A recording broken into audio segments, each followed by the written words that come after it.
আসসালামু আলাইকুম রহমতুল্লাহ। প্রিয় দর্শক, আমি আজ আলোচনা করব এমন বিষয়ের যার দ্বারা একবার পড়লে অথবা শুনলে শরীর বন্ধ হয়ে যায়। যদিও কোরআনে ওই সূরাগুলো সম্পর্কে জানলেও শুদ্ধ করে পড়তে পারি না অথবা আমরা জানি না। আমি আজকে আপনাদের উপকারের জন্য জানিয়ে দিতেছি। নাম্বার 1, আয়াতুল কুরসি একবার। নাম্বার 2, সূরা কাফিরুন একবার। নাম্বার 3, সূরা ইখলাস একবার। নাম্বার 4, সূরা ফালাক একবার। নাম্বার 5, সূরা নাস একবার।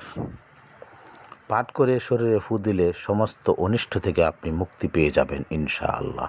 মনোযোগ সহকারে সূরাগুলো পড়লে অথবা শুনলেই আমাদের শরীর বন্ধ হয়ে যাবে ও যত ধরনের অনিষ্ট আছে সকল অনিষ্ট থেকে বাঁচতে পারবো। আল্লাহ তাআলা সকলকে আমল করার তৌফিক দান করুন, আমিন। এইভাবে পড়ে নেব, আমি আপনাদের পাঠ করে শোনাচ্ছি। আউযু বিল্লাহি মিনাশ শাইতানির রাজীম। বিসমিল্লাহির রহমানির রহিম। আল্লাহু লা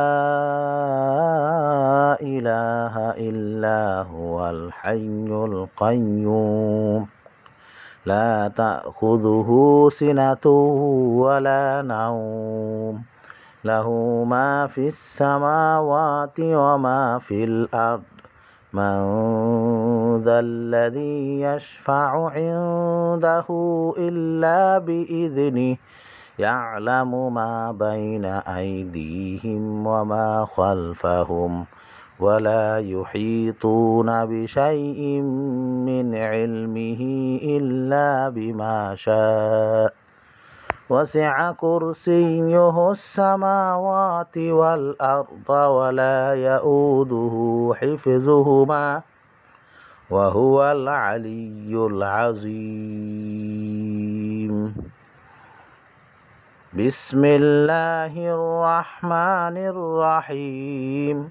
قل يا أيها الكافرون لا أعبد ما تعبدون ولا أنتم عابدون ما أعبد ولا أنا عابد ما عبدتم ولا أنتم عابدون ما أعبد لكم دينكم ولي دين.